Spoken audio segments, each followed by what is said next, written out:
कहानी का शीर्षक है घुसपैठ। घर में हर तरह का ऐशो आराम था। छोटा सा परिवार, सुखी परिवार। सुख के इन दो अक्षरों में बहुत कुछ छुपा था। वह सब कुछ जो कभी किसी को संतुष्ट नहीं कर पाता। इतना लालची है यह शब्द कि बस मुंह फैलाए खड़ा रहता है सामने और की रट लगाए। बेचारा आदमी लगा रहता है इस और के हर और को पूरा करने में।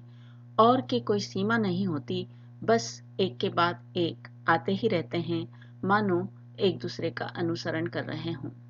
यह अनवरत सिलसिला कभी रुकता नहीं। सुखी परिवार दिख सकता है, पर सुखी है या नहीं, एक प्रश्नवाचक चिन्ह हमेशा लगा रहता है। उस परिवार में भी यही हो रहा था। पति, पत्नी और वो 3 प्राणी थे। एक माँ, एक बेटी और एक दामाद। दामाद के लिए अपनी सास वो थी और सास के लिए दामाद वो था। बिटिया रेने उन दोनों के वो के चक्कर में कभी इधर तो कभी उधर शटल कॉक बनी रहती। कहने करने को तो बहुत कुछ था घर में, पर जो नहीं था वो बस नहीं था। ऐसा ही कुछ था रूबिन, रेने और मार्शलिन के बीच। तीनों अलग अलग व्यक्तित्व के धनी एक साथ एक घर में टकराते रहते एक दूसरे से।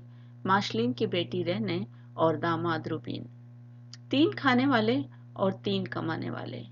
पैसा 3 ओर से आता तो खुशियां भी 3 ओर से आ सकती थीं, लेकिन 3 ओर से आती थी चिड़चिड़ाहट, एक दूसरे की नुक्ताचीनी। राई जैसी छोटी छोटी बातें देखते ही देखते पहाड़ में बदल जाती और उससे टकराता रहता तीनों का अहम। 3 मजबूत व्यक्तित्वों की टकराहट में घर की चहारदीवारी की शांति चकनाचूर हो जाती।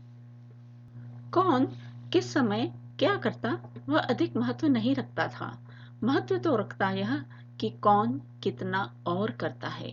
दामाद रूबिन को उसकी सास पैकेज डील में मिली थी, जहां एक के साथ दूसरा मुफ्त में मिलना तय था। लेना चाहे या न चाहे, लेने वाले के पास चयन का कोई अधिकार था ही नहीं।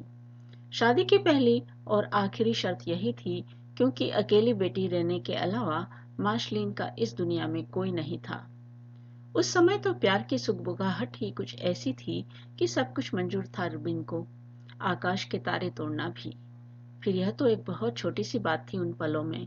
बहुत अच्छा लगा था कि घर में कोई होगा जो हर दम घर का, रहने का ध्यान रखेगा। शुरुआती दिनों के बाद कहीं न कहीं रहने और मार्शलिन की जुगलबंदी रूबिन को खलने लगी थी। उसे लगता था कि वह पिस कर रह गया है इन दोनों पाटों के बीच। मार्शलिन मनवा ही लेती थी अपना कहा। बड़ी होने का वह बड़प्पन छोटों के आड़े आ जाता। रहने को माँ की बात मानने की आदत सालों से थी, कुछ नया नहीं था उसके लिए।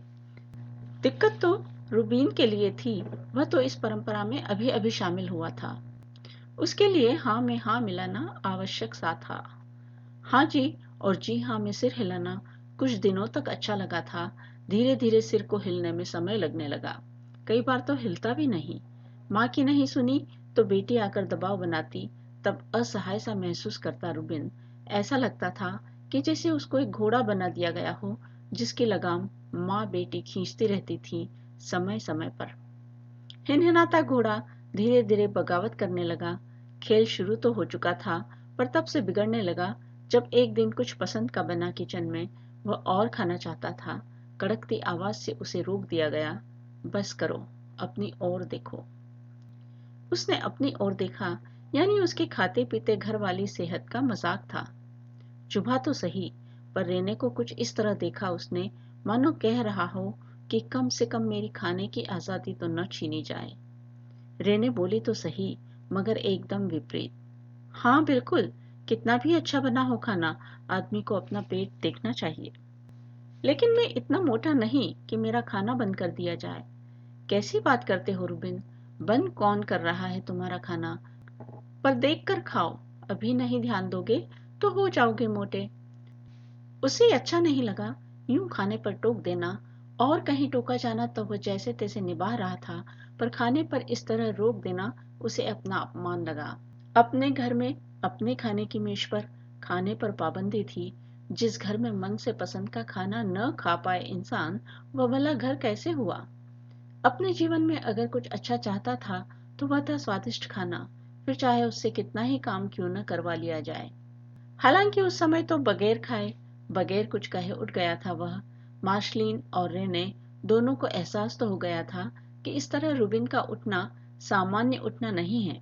इसमें गुस्सा है, गुस्से के साथ और भी बहुत कुछ है। मार्शलीन को रेने का सपोर्ट मिला था। वह खुश थी कि बेटी समझती है उसकी बात को। रेने को कुछ खटका तो था कि अच्छा नहीं हुआ, पर उपेक्षा कर दी कि मना लेगी उसे। शिकायतों का पुलिंदा लिए तो वह भी घूम ही रही थी। एक कुर्सी भी नहीं खिसकाता, कभी एक गिलास तक उठाकर यहाँ से वहां नहीं रखता। वह भी काम करके आती है, पर घर आकर भी क्या क्या नहीं करती। माँ भी काम से लौटकर किचन संभालती हैं। एक रूबीन ही है जो आकर सोफे पर पसर जाता है खर्राटे भरने के लिए। अपनी व माँ की व्यस्तता देखकर रेने को कभी नहीं लगा कि रूबीन को बुरा लगेगा या वह चोट खाया महसूस करेगा। हालांकि यह बात और थी कि रूबीन बाहर स्नो साफ करके आता, वह किसी को दिखाई नहीं देता, पर उसका चाय का कप जो चाय पीने के बाद वहां रह जाता तो उस पर बवाल मच जाता। गर्म दोपहर में घास काट कर आता, वह भी नहीं दिखता किसी को, पर मशीन बाहर छोड़ाता तो कोर्ट में पेशी हो जाती। शनि रवि के दिन गराज में घंटों खड़े होकर गाड़ियों की मरम्मत करता, वह भी दिखाई नहीं देता किसी को, पर किसी दिन गाड़ी में पेट्रोल खत्म हो जाता तो जुमला उछल कर आता, कम से कम इतना तो कर दिया करो। यह नहीं करता, वह नहीं करता, आंखों के काले चश्मे वही देखते जो देखना चाहते। यूं किश्त दर किश्त गुस्सा जमा होता रहा। मार्शलिन को तो शुरू से कुछ न कुछ गलत ही दिखता था दामाद में। अब रूबीन को भी सब कुछ गलत दिखने लगा, रेने की माँ में और रेने में भी। दोनों के इस टकराव में रेने कभी रूबीन का पक्ष नहीं ले पाती। उसके लिए तो अपनी माँ सदा से सही थी और रहेंगी। दामाद और सास ने कमर कस ली थी एक दूसरे के खिलाफ। इस खींचतान के चलते पति पत्नी के बीच अनमनापन आना ही था। एक खिंचाव उधर भी आने लगा। रिश्तों की कसती लगाम अधिक कसती गई तो घुटन होना स्वाभाविक था। ऐसी घुटन कि बस दम लेकर सांस ली जाती। दिन में 10 बार हिसाब लगता, मैंने यह किया, मैंने वह किया। इस अकाउंटिंग में रूबिन का कॉलम खाली ही रहता। रूबिन के पास बस एक ही सीधा सा हिसाब था उसके अपने खाते में कि वह काम से लौटा है 12 घंटों की ड्यूटी करके, जो उन दोनों महिलाओं के लिए कुछ भी नहीं था। काम तो वे दोनों भी करती थीं, पर घर आकर फिर से घर के काम में जुट जाती थी। खाना पकाना, सफाई करना, रास्ते से आते हुए दूध उठाना, सब कुछ। उन दोनों में से किसी को भी इस बात का एहसास नहीं था कि उनके काम में और रूबिन के काम में तनख्वाह का अंतर भले ना हो, पर काम के श्रम का अंतर था। रूबिन का शारीरिक रूप से थका देने वाला काम ऐसा था कि वह आते से ही खा पी कर सोना चाहता था, जो मार्शलिन को फूटी आंखों नहीं सुहाता था। बैठक में सोफे से उठते उसके खर्राटे कानों में गूंज गूंज कर तिलमिलाहट का गुब्बार इकट्ठा करते रहते।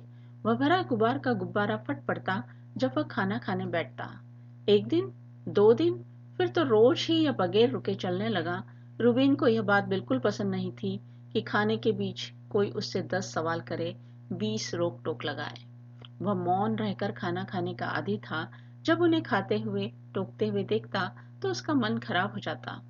उनके मुंह के अंदर का अधचबा खाना दिखाई देता लार के साथ, उसे घिन सी आती, इसीलिए न देखता न बोलता, बस नीचा मुंह करके अपना खाना खाता।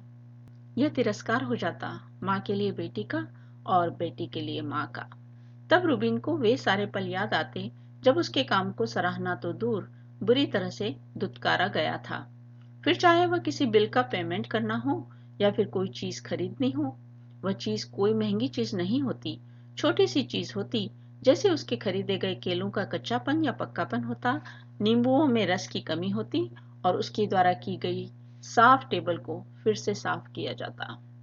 इन सड़ी सड़ी मगर बड़ी चढ़ी बातों से इतने प्यारे रिश्तों पर जो धब्बे लगते, वे शायद छूटने के लिए नहीं लगते, परत दर परत जमते उन धब्बों को अमिट कर देते।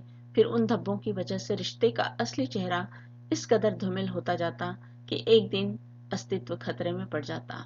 यही हुआ। तीनों खोजते रहते अपने आत्मीय रिश्तों के बीच का असली चेहरा जो दिखाई नहीं देता। तब घर घर नहीं रहता, साजिशों और नफरतों का अड्डा बन जाता। तब अपने लिए अलग ठिकाना ढूंढना ही एकमात्र उपाय बचता। यूं सुख में ही सुख की खोज करते हुए रिश्ते कभी नहीं खोज पाते अपने खोए हुए सुख को। चार दीवारी से रूठा हुआ सुख चला जाता अपना एक अदद ठिकाना ढूंढने। अपने भीतर छुपा सुख खोज नहीं पाने का गम सदा के लिए हावी हो जाता। कभी किसी ने सोचा नहीं कि आखिर वजह क्या है घर में इतना किचकिच करने की। क्या सचमुच रुबिन का खाना खाना इतना अखर रहा है? क्या सचमुच उसके द्वारा किए गए कामों में काम जैसा कोई काम कभी दिखाई नहीं देता? ऐसा नहीं हो सकता कि वे एक दूसरे में वह ढूंढे जो उन्हें दिखाई नहीं देता। और एक दिन बस वह हुआ जो नहीं होना चाहिए था। रास्ते अलग हुए, घर के टुकड़े हुए। नेपथ्य वही था जो सालों से परिवारों में था, सिर्फ कथ्य भर बदला था जरा सा। परिणाम भी वही था जो सालों से था, बस अर्थ भर बदला था जरा सा।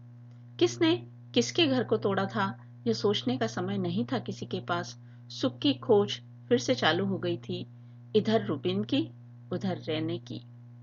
टूटने के निशान बने भी नहीं थे कि मिटने लगे। अपने अपने जीवन की दखलंदाजी को बाहर निकालकर फेंकते हुए अजीब सा सुख मिला था, अपने अहम की जीत का सुख। किसके जीवन में किसने घुसपैठ की थी, यह एक अनुत्तरित प्रश्न था। ऐसा प्रश्न जिसका उत्तर सबको मालूम था सिवाय घुसपैठिए के।